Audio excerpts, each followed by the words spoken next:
thank you for joining us for this 26th January National Day celebration in May. As Jake said, it's time to come together to pay tribute to and acknowledge the wonderful diversity that is multicultural Australia today. Excellencies, members of the diplomatic community and the business community, ladies and gentlemen, our honorable assistants.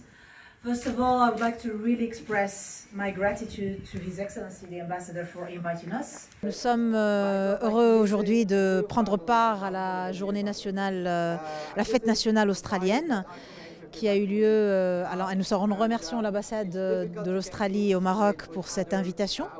Et ça a été une occasion pour rappeler d'abord l'excellence des relations diplomatiques, et commerciales et autres qui existent, et culturelles également qui existent entre le Maroc et l'Australie. Ça a été également l'occasion de rappeler les valeurs communes qui nous unissent en termes d'attachement à notre terre, en termes de valeurs humaines et en termes de notre attachement aux valeurs de paix et de prospérité dans le monde. Et également, ça a été pour le département de la transition énergétique et du développement durable, bien entendu, de rappeler l'excellence des projets de partenariat maintenant qui sont noués et qui sont en train de grandir. Alors nous avons rappelé, bien entendu, la joint venture entre l'OCP et Worley il y a quelques années. Et puis aujourd'hui, cette joint venture, ce partenariat entre Fortescue et l'OCP. Et c'est aussi une occasion pour rappeler que ce ne sont pas uniquement des partenariats commerciaux ou industriels classiques, ce sont vraiment des partenariats qui s'inscrivent dans une vision commune et dans une stratégie commune entre les deux pays pour décarboner nos industries, pour être vraiment en ligne avec nos stratégies nationales.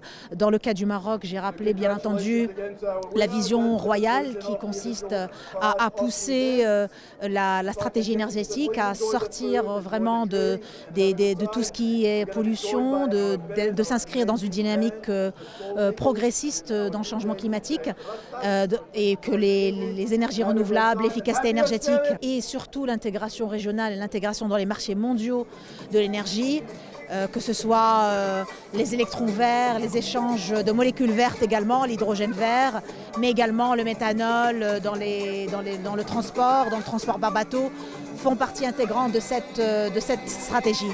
Ce que nous marquons aujourd'hui, c'est la fête nationale d'Australie, le 26 janvier, mais ici au Maroc, on le marque en mai.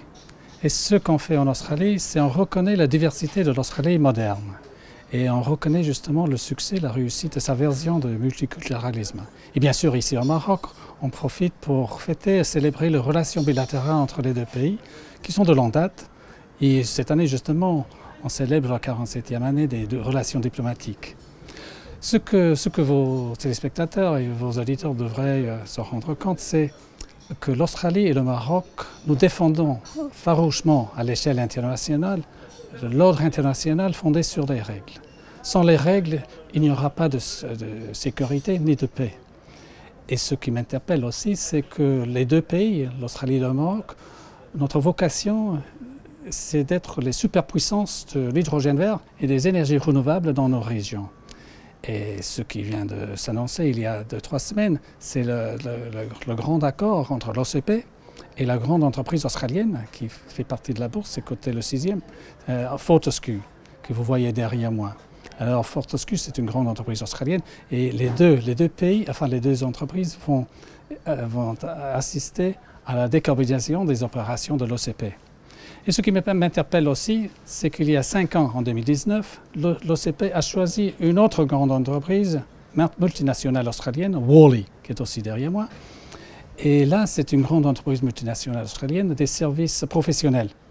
Alors, c'est ça le choix pour la décarbonisation des opérations de l'OCP et par la suite de la transition énergétique du Maroc. L'Australie va être très très présent, ce qui m'interpelle. Et ce qui s'annonce très bien pour les relations, surtout économiques, entre les deux pays.